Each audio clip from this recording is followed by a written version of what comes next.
Assalamu alaikum. Distrust and mistrust. Distrust versus mistrust. What's the difference?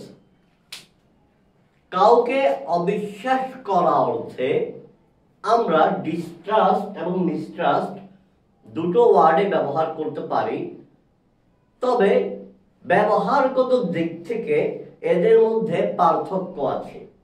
যেমন আপনি কাউকে বিশ্বাস করেন না, অবিশ্বাস করেন, এর পেছনে যদি আপনার স্ট্রং কোনো লজিক থাকে কিংবা এভিডেন্স থাকে,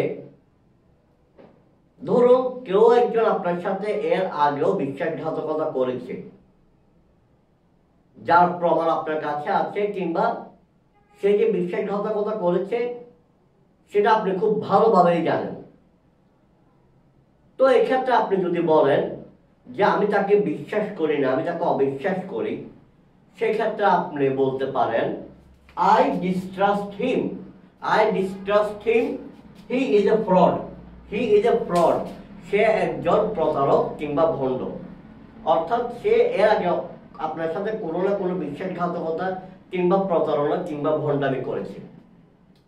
তাকে অবিশ্বাস করার পেছনে আপনার you have a strong logic or strong evidence.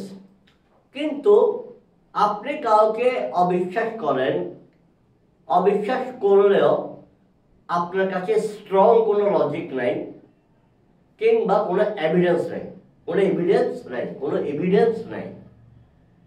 এখন ধরুন আপনি তাকে এমনিতে বিশ্বাস করতে পারছেন না। যেমন ধরুন একজন অপরিচিত মানুষ, একজন স্ট্রেঞ্জার আপনার সামনে এসে যদি বলে যে আমাকে 100টা টাকা দেন, আমি আপনাকে কালকে ব্যাক করে দিব, কালকে ব্যাক করব, আপনি কি বিশ্বাস করতে পারবেন তাকে? পারবেন না, কারণ আপনি তো তাকে চিনেন না। তখন আপনি তাকে অবিশ্বাস করছেন, কিন্তু সে আপনাকে টাকা ফেরত দেবে না এরকম কোনো স্ট্রং এভিডেন্স নেই, এরকম কোনো স্ট্রং লজিকও নেই। এমনও হতে পারে সে আপনাকে টাকাটা ব্যাক দিতেও পারে, কিন্তু তারপর আপনি সন্দেহ পোষণ করছেন, আপনি তাকে বিশ্বাস করতে পারছেন না। এই ক্ষেত্রে আপনি ইউজ করতে পারেন মিসট্রাস্ট। যেমন I mistrust him because I don't know him. আমি তাকে আই মিসট্রাস্ট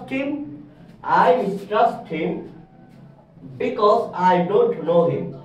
আমি তাকে অবিশ্বাস করি অথবা বিশ্বাস করি না কারণ আমি তাকে চিনি না, অর্থাৎ ডিস্ট্রাস্ট তখন ব্যবহার করব যখন আমি অবিশ্বাস করার মতো আমার কাছে স্ট্রং এভিডেন্স কিংবা লজিক থাকবে, আর মিসট্রাস্ট তখন ব্যবহার করব যখন আমার কাছে অবিশ্বাস করার মতো কোনো স্ট্রং লজিক কিংবা এভিডেন্স নাই, কিন্তু আমি অবিশ্বাস করতেছি।